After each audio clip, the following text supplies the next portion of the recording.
하나님의 사랑을 주시기 위해서, 그리고 영원한 생명을 주시기 위해서, 그리고 우리가 하나님의 자녀라는 이 자격 없는 우리에게 자격을 주시고 그 신분을 주시기 위해서 예수님이 오셨습니다.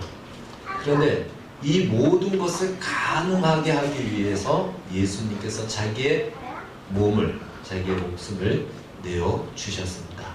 그 주시기 위해서 오신 날, 그것이 바로 오늘 성탄절입니다. 그래서 이 성탄절은 주심의 시작이다, 이렇게 표현해도 과언이 아닙니다. 이 성탄은 하나님께서 오랫동안 준비하셨고 진행하셨습니다. 그렇기 때문에 성탄은 성탄으로 끝나는 것이 아니고, 성탄은 마치 패키지와 같은 거죠. 성탄은 하나의 하나님께서 원하시는 그 그림을 이루기 위한 시작, 출발선이다. 훗날 예수님께서 십자가의 죽으심으로 말미암아 우리에게 구원의 놀라운 은혜를 주시죠. 그래서 우리가 성탄이 그래서 기쁜 날이죠. 그것을 우리가 알고 있기에 성탄이 그 출발선이었다는 것을 알기에 기쁜 것이지, 만약에 그것이 아니라면은 그냥 성탄은 여느 휴일과 다름이 없을 것입니다. 바로 이 성탄은 하나님께서 인간의 역사 속에 당신이 가지신 뜻이 무엇인지를 구체적으로 이 역사 속에 들어오셔서 그 역사 속에서 하나님의 마음과 뜻을 펼치시고 일하시는 그 손길의 시작인 것입니다. 그리고 그 절정은 이제 십자가에서 나타내게 됩니다. 그래서 교회는요, 이 성탄절이 있는 주일을 성탄주일로 지키고, 물론 성탄절 축하 예배가 또 있겠지만, 이 성탄주일을 통해서 다시 한번 예수 그리스도의 탄생에 대한 그 의미와 또 그 은혜를 굳게 하여서 우리의 신앙이 흔들리지 않는 기초 위에 든든히 서 있도록 그렇게 독려하고 격려하고 있습니다. 자, 예수님께서 이 땅에 왜 오셨는가? 여러 가지의 대답이 있겠지만 그 중에 하나, 오늘은 바로 한 가지만 좀 살펴보려고 하는데, 그것은 바로 우리와 하나가 되게 하기 위해서입니다. 예수님은 우리를 하나로, 예수님과 우리 당신이 하나가 되기 위해서 예수님이 친히 이 땅에 오셨습니다. 이것은요, 계시록 3장에서도 그렇고 요한복음 17장에서도 그렇고 여러 군데서 예수님이 하나 되게 하기 위해서 이 땅에 오셨다는 것을 선언하시고 가르치시고 말씀하고 있습니다. 특별히 예수님의 십자가에 달리시기 직전, 이제 우리가 소위 알고 있는 최후의 만찬을 펼치시죠. 그것에 근거해 우리가 성찬을 하게 됩니다. 조금 있으면 우리가 성찬을 하겠지만, 바로 이 성찬을 통해서 예수님은 당신이 이 땅에 오신 목적을 가장 분명하게 시각적으로 보여주고, 제자들로 하여금 체험을 하게끔 하고, 그리고 그 이후에 우리 모두에게 이 성찬을 기념하여 지킴으로 말미암아 예수님의 오심이 무엇을 향하고 있는지를 가르쳐 주고 있습니다. 예수님은 이렇게 말씀하셨죠. 그 성찬 때 이렇게 말씀하셨습니다. 내 살을 먹고 내 피를 마시는 자마다 영원한 생명을 얻을 것이고 다시는 죽지 않을 것이다. 그런데 내 살과 내 피를 마시지 않으면은 나와 상관이 없다.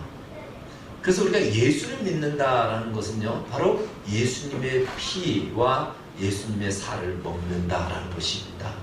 물론 초대 교회 당시에는 이것이 그 당국의 오해가 되어서, 야, 기독교인들은 애를 잡아서 먹는다더라, 이렇게 오해가 돼서 핍박을 받기도 했습니다. 그러나 예수님께서는 예수님의 살과 피를 상징적으로 떡과 포도주를 통해서 우리에게 나누셨습니다. 그래서 떡은 예수님의 살을 상징하고, 또 포도주는 예수님의 피를 상징하죠. 여러분, 예수님의 생명은 눈에 보이지 않습니다. 생명은 눈에 보이지 않지만 그것을 상징하는 떡과 포도주를 통해서 이것은 곧 예수님의 생명을 내가 받았다라는 의미인 것입니다. 그래서 우리는 떡과 포도주를 먹을 때마다 예수님의 생명이 이제는 내 생명, 내 안에 들어왔다. 이것이 성찬의 바른 의미인 것이죠. 그래서 성찬식은요, 그것을 상징하고 기념하지만 단순히 상징과 개념이 아니고 영적으로 그 은혜가 임하는 시간입니다. 그래서 그냥 의식이 아니고요, 영적인 하나님의 은혜가 부어지는 시간인 만큼 우리가 그런 마음으로 참여한다면 그런 은혜를 함께 누리게 될 것입니다. 이 성찬할 때마다 우리가 기억해야 될 것은 바로 떡과 잔을 나누는데 한번 우리가 생각해 보시길 이 앞에 지금 떡과 잔이 있습니다. 물론 이 빵은요 우리가 여기 파리바게트에서 나온 카스테르입니다. 뭐 무교병이 아니에요. 그래서 전에는 한번 무교병을 직접 이스라엘에서 주문받아서 하기도 했는데 무교병은 과자 같아요. 그래서 우리 그 참 비스켓 같은 거 비슷해가지고 별로 뭐 특별한 게 없네. 그래서 그렇게 먹습니다. 그 먹는 내용이 중요한 것은 아니죠. 그런데 이것을 우리가 먹기 전에는 빵이라는 떡이라는 나와 별개의 요소죠. 다른 물질입니다. 근데 우리가 이것을 먹는 순간 이제 이것이 먹어서 우리 안에 들어가게 되면은 어떤 것은 우리의 영양소가 되고 어떤 것은 쓰레기가 돼서 몸 밖으로 나갑니다. 분명히 먹기 전에는 이 빵과 잔이 나와는 상관이 없는 별개의 물질이고 별개의 요소였는데 먹어서 그것이 내 영양소가 되는 순간 그것은 더 이상 나와 별개의 것이라고 말할 수 없습니다. 어떻게 보면은 그것이 내 몸이 된 거죠. 내 몸은 무엇이고 영양소는 무엇인지 구분할 수가 없습니다. 그래서 그 영양소가 곧 나고 내가 곧 영양소입니다. 그럼 그 영양소가 없으면 우리가 살 수 있나요?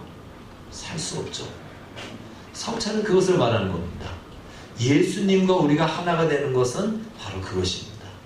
이것을 에베소서에서의 표현으로는 뭐라고 표현하냐면 머리와 몸으로 표현하는 것입니다.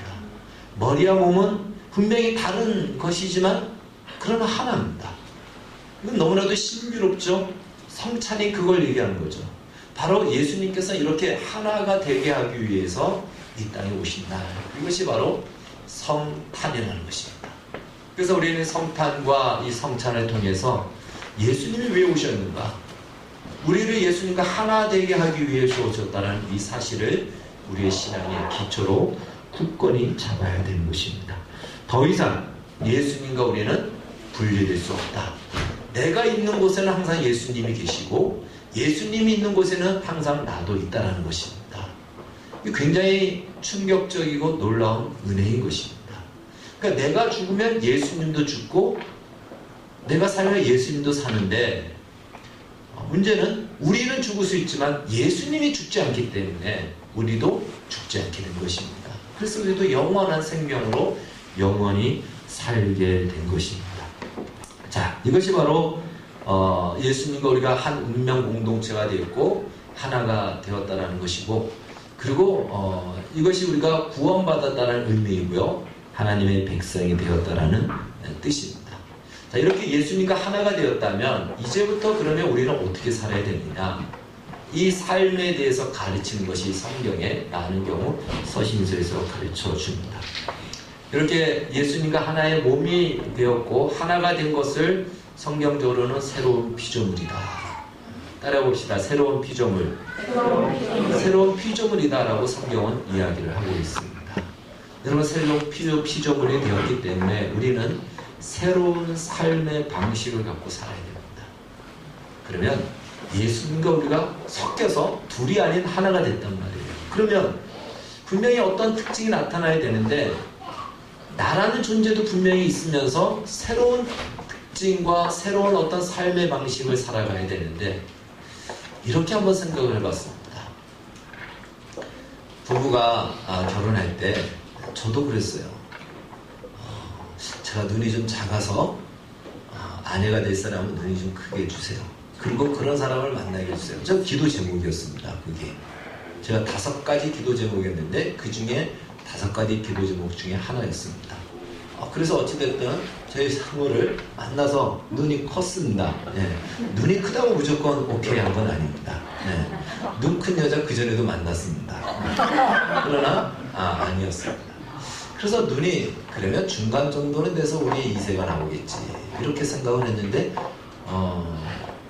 눈이 그렇게 작은 건 아니에요. 근데 내가 기대한 만큼 나는 이제 눈이 작았기 때문에 눈이 좀 큰 아이가 나오기를 원했는데 그렇지 않은 거예요. 내 마음대로 됩니까? 안 됩니까? 안 되는 거예요. 근데 왜 안 될까? 물론 하나님의 어떤 섭리가 있겠지만 이 과학적으로 따져본다면 우성과 열성이 있다라고 해요. 그 우성을 따라서 나오기 때문에 우리 아이들의 다음 세대에서는 그 열성이 우성이 되면 눈큰 아이가 나올 거다. 이런 기대를 손자에게 한번 좀 갖게 됩니다. 그러니까 뭔가 이렇게 합하면 우성과 열성이 합하면은 우성에 따라서 그 특징들이 나타나죠. 여러분, 예수님과 우리가 합하면 누가 우성입니까? 쉽게 생각해서 우리가 우성일까요? 네, 우리가 열성이죠. 예수님이 우성이죠. 그래서 예수님의 특성이 우리에게 나타나는 것이 당연한 것입니다. 그래서 요한 1서에서는 새로운 하나님의 백성의 특징 중에 하나, 대표적인 것을 뭐라고 얘기하냐면 사랑이라고 얘기합니다. 하나님은 사랑이시라. 그 사랑을 갖고 실체로 오신 분이 예수님이시죠. 그 예수님과 우리가 하나가 되었다면 우리의 새로운 삶의 방식도 사랑이어야 된다는 것입니다. 그래서 오늘 성경은 그 사랑을 이야기하는 것이죠. 이 성탄과 성찬을 통해서 우리는 이제 우리가 하나 되게 된 것, 이 하나 되게 하신 하나님의 목적, 하나가 되게 해서 우리가 어떻게 살아야 되는가, 바로 그 목적, 하나님이 우리를 사랑하여 이 땅에 오신 것처럼 우리에게 동일하게 이야기합니다. 하나님을 사랑하고 형제를 사랑하고 이웃을 사랑하는 이 새로운 삶의 방식이 우리 크리스천들의 새로운 모습이어야 된다는 것입니다. 그리고 하나님의 사랑은요, 일방적이지만 그 사랑은 일방적인 것으로 끝나지 않습니다. 반드시 그 사랑은 죽은 자를 살리고 살릴 뿐더러 그로 하여금 하나님을 사랑하는 자리, 그리고 나아가서는 이웃을 사랑하는 자리로까지 일으키는 능력 있는 사랑인 것입니다. 여러분, 하나님의 사랑은 그냥 사랑으로 끝나지 않는다는 것이에요. 일방적인 것으로 끝나지 않는다는 것입니다. 그 사랑에는 반드시 역사하는 능력이 있다는 것입니다. 이 사랑으로 우리에게 동일하게 사랑할 것을 말씀하고 있습니다. 그래서 사랑은 어떤 그 사이다처럼 부글부글 끓어오르는 감정이 있어야지만이 사랑하고요. 뭔가 이렇게 만지면은 찌릿찌릿하는 그 감정이 오는 이런 것이 사랑. 이 사랑보다도, 이것도 사랑이겠지만 이 사랑보다도 하나님이 우리를 사랑하신 그 사랑, 그리고 성경이 우리에게 가르치는 사랑은요, 그거보다 훨씬 크고 깊고 넓다라는 것입니다. 다른 말로 찌릿찌릿하지 않아도 감정적으로 내가 사이다처럼 뭐가 부글부글 끓어오르는 뭔가 그러한 감정이 있지 않더라도 하나님이 우리를 사랑하신 그 사랑으로 우리는 얼마든지 하나님을 사랑할 수 있고 이웃을 사랑할 수 있다. 바로 그 사랑을 오늘 우리에게 가르치고 사랑할 것을 말씀하고 있습니다. 예수님께서는 어떻게 당신이 하나님 아버지를 사랑하셨는지를 증거하셨는데, 당신이 이렇게 말씀하셨어요. 내가 아버지의 계명을 지킴으로 아버지를 향한 나의 사랑을 다 증거하셨다. 그래서 사랑이란 무엇이냐? 조금 더 우리가 구체적으로 살펴본다면 계명을 지키는 것입니다. 근데 우리가 사랑이 계명을 지키는 것이라고 하면은 뭔가 그 사랑은 우리가 생각하는 사랑하고는 좀 다른 사랑, 별로 달갑지 않은 사랑처럼 생각할 수가 있습니다. 그러나 그렇게 어렵지는 않습니다.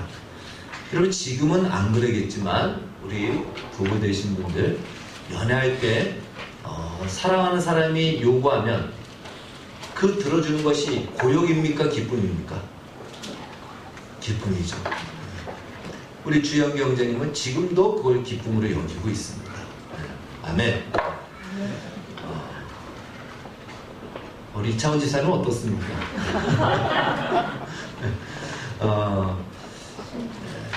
그때는 별이라도 따달라고 그러면은 인공위성을 타고 갔다 올 마음이지 않습니까? 물론 지금은 그렇다는 것이 아닙니다. 다른 말로 사랑이란 사랑하는 사람이 요구할 때 그 요구를 들어주는 것, 그것이요, 사랑하는 사람에게는 큰 기쁨입니다. 즐거움이에요. 전혀 고역이 아닙니다. 무겁지가 않습니다. 그럼 계명이란 무엇이냐, 율법이란 무엇이냐? 하나님이 우리를 사랑하시는데 하나님이 우리에게 요구하시는 거예요. 또 좀 이렇게 좀 살아줬으면 좋겠다. 우리가 만약에 그의 그 요구를 들어주는 것이 고역이고 부담이라면 무엇이 빠졌죠? 우리 하나님을 사랑하는 사랑이 빠진 겁니다. 우리가 하나님을 사랑한다면, 그 사랑이 우리 안에 있다면 하나님의 말씀대로 계명대로 사는 것은 우리의 기쁨이고 즐거움이고 영광인 것입니다. 상대가 나에게, 사랑하는 사람이 나에게 뭔가 요구할 때 얼마나 기쁜지 몰라요. 나는 사랑하는데 상대가 아무것도 나한테 요구하지 않으면 정말 고역이죠. 그야말로 아주 정말 힘든 삶인 것입니다. 하나님께서 우리에게 이 사랑의 계명을 주시는 것은 그런 의미에서 이 계명을 지키는 것이지, 이것을 지킴으로 어떤 자격을 갖추고 어떠한 위치에 올라선다, 그런 의미가 아니라는 것입니다. 그래서 오늘 성경도 이렇게 얘기하죠. 하나님을 사랑하는 것이, 그의 계명을 지키는 것이 무거운 것이 아니다 라고 우리에게 가르쳐 주고 있습니다. 바로 이 성탄절은 하나님이 우리에게 그 사랑을 보여주신 날, 그리고 그 정점은 물론 십자가에서 보여주시겠지만 우리 이 성탄을 통해서 우리는 이미 그것을 알고 있고, 그래서 그것을 확인하고 그것을 기뻐하는 날인 것입니다. 그래서 사랑하는 것, 제가 이걸 찾다가 유치한의 행복이라는 시를 하나 좀 찾아봤습니다. 옛날에 아마 그 손편지 쓸 때 많이 인용했던 아마 시이기도 한데요. 이런 표현이 있죠. 사랑하는 것은 사랑받는 이보다 행복합니다.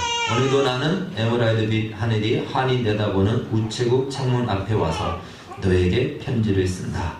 그래서 중략하고요. 맨 밑에 연을 보면은 사랑하는 것은 사랑받는 이보다 행복한 일이라. 오늘도 나는 너에게 편지를 쓰나니 그리우니여 그러면 안녕. 설령 이것이 이 세상 마지막 인사가 될지라도 사랑하였으므로 나는 진정 행복하였느라. 여러분, 사랑받는 것이 행복할까, 사랑하는 것이 행복할까? 톨스토이의 글 중에 이런 이야기가 있지 않습니까? 어떤 영혼이 하나님 앞에 많은 사람들로부터 나는 사랑받는 사람이 되게 해달라고. 그러니까 하나님이 이야기를 해요. 그럼 사랑은 받는데 사랑은 할 수 없어도 되겠느냐? 괜찮습니다. 난 사랑받기 원합니다. 그래서 멋진 왕자로 이 세상에 태어나게 합니다. 정말 멋진 왕자예요. 잘생겼고 젠틀하고 똑똑하고 훤칠하고. 그래서 온 국민의 연인, 이 여인들이 이 왕자를 사랑합니다. 그 사랑에 겨울 정도로 사랑을 받아요. 그런데 한 가지 하나님이 약속한 것이 있죠. 사랑할 수는 없는 거예요. 이 사람이 나중에 미쳐버리죠. 사랑할 수 없으니까. 그래서 다시 한번 하나님께 찾아가서 얘기합니다. 하나님, 도저히 이 삶은 나에게 만족이 없습니다. 그럼 뭘 원하느냐? 사랑하게 해주세요. 그러면 사랑은 할 수 있는데 사랑받는 것은 포기해라. 괜찮습니다. 그 사람을 거지로 만듭니다. 거지로. 사람들로부터 침뱉음을 당하고 무시를 당합니다. 그런데 불구하고 사랑하는 마음이 너무나도 많이 생겨서 사람들을 사랑합니다. 그 사람은 이것이 행복하다라고 그렇게 결론을 내립니다. 우리는 그렇죠. 사랑도 하고 사랑도 받고 우리는 그걸 원합니다. 그러나 진정한 행복은 사랑하는 것에 있음을 성경은 우리에게 가르쳐주고, 하나님이 그 사랑을 우리에게 친히 보여주신 것이 성탄이며, 그리고 이 사랑을 입어 예수님과 하나가 된 우리가 이제부터 그 특성, 예수 믿고 구원받은 하나님의 자녀의 특성인 사랑하는 인생으로 살 것을 요구하고 있습니다. 다시 한번 이 성탄과 성찬을 통해서 이 사랑으로 말미암아 형제를 사랑하기를, 내 이웃을 사랑하기를, 하나님을 사랑하기를 다짐하는, 그래서 우리는 세상 사람들로부터 사랑받는 것보다 훨씬 더 큰 사랑과 충분한 사랑을 받았음을 확인하고 증거하는 우리의 인생과 2018년의 성탄이 되어지기를 예수님의 이름으로 축원합니다. 기도하겠습니다. 주님, 감사합니다. 하나님께서 우리를 어떻게 사랑하셨는지를 이 성탄을 통해서 우리는 시작하고 확인하게 됩니다. 우리가 이 사랑을 받은 것으로 우리가 그치지 않고 그걸로 만족하지 않고 이제 사랑하는 자의 행복, 그 행복까지 나아가는 우리 모두가 되게 하여 주시옵소서. 예수님의 이름으로 기도하옵나이다. 아멘.